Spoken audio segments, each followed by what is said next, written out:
Paper Bird by Arcadio Lobato, with illustrations by Emilio Urberuaga. In a beautiful city there lived an artist.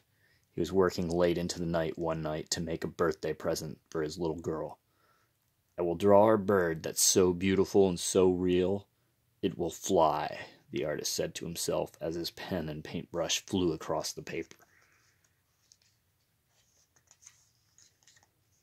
When at last he had finished the drawing, the artist stretched and sighed and went to bed.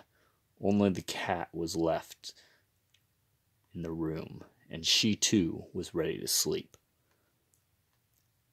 But just as she curled into a ball and began to dream, the cat was awakened by a small voice. "I can't fly, I can't fly," it said. It was the artist's new picture lying on the table.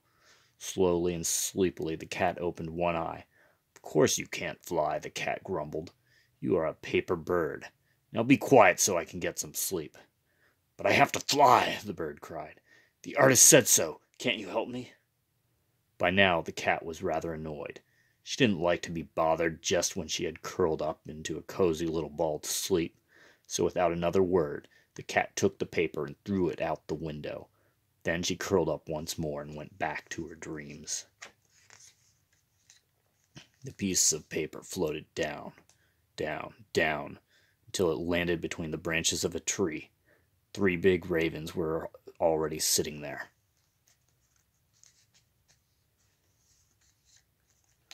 I flew, exclaimed the paper bird. "So what?" said one of the ravens. "I fly every day." "Who's making all that racket?" complained another.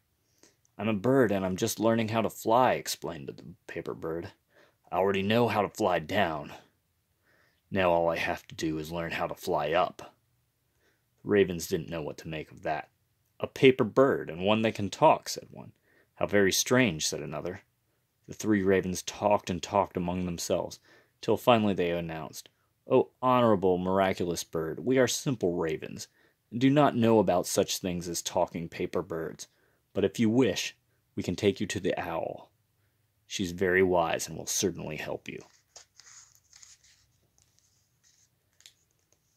One of the ravens carried the paper bird high above the owl's perch and let go. While floating down, down, down, the paper bird crawled out. "Owl, oh owl, can you help me? I want to learn how to fly. I can already fly down, but how can I fly up?" The owl looked at the paper bird over carefully, and then she said, "I can see that you are a very unusual case. You're not a bird, but you are a drawing of a bird.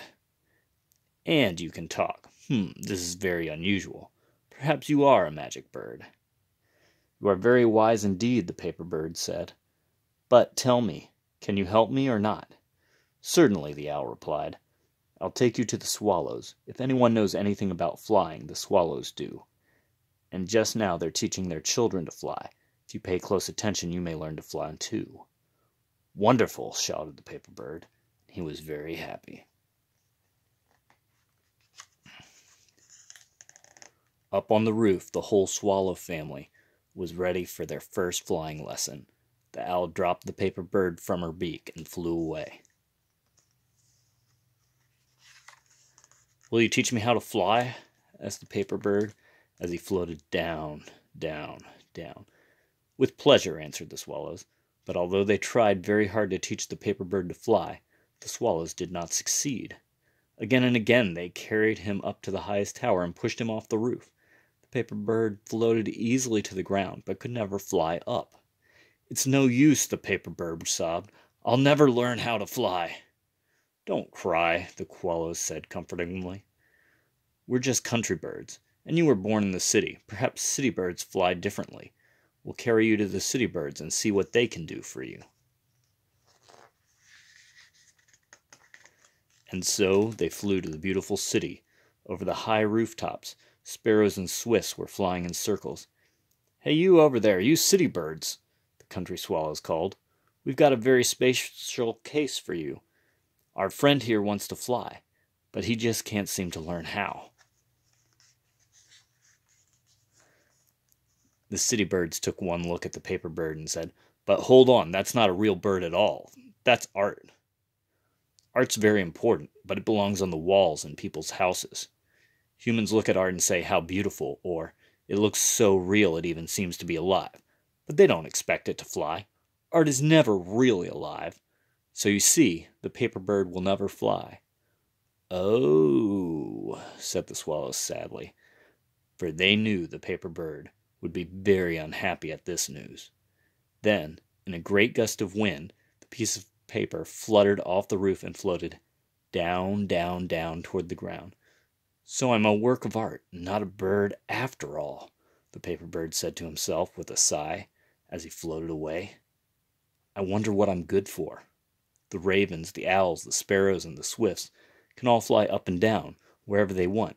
Here I am, a bird who's just a drawing of a bird, and trapped in a prison of paper at that." While the paper bird floated down and thought these very sad thoughts, some cats rounded a corner and looked up in surprise. "A talking piece of paper! How odd!" they all cried. All except for the artist cats, who knew the paper bird at once, took him in her mouth, and carried him carefully back to the artist's house. "I'm sorry, bird," said the cat. "It wasn't right of me to throw you out the window like that, but I don't like to be bothered when I'm trying to sleep." "I'll forgive you," the paper bird replied. "Thanks to you I went on a great journey, and made many friends. I will always think of them when I am hanging up on a wall all alone in my picture frame." The cat wanted to answer, but just then the artist came into the room, whistling happily. He took some glue, some string, some tacks, and some sticks, and he made a present for his daughter, a beautiful kite decorated with a work of art, the paper bird. And so the paper bird's wish came true. He flew, he floated down, down, down, and better still, he flew up, up, up. He glided happily in the air, and all his friends came to say hello. "I'm so happy to be a work of art," he shouted out to them, "and one that can fly, too." The end.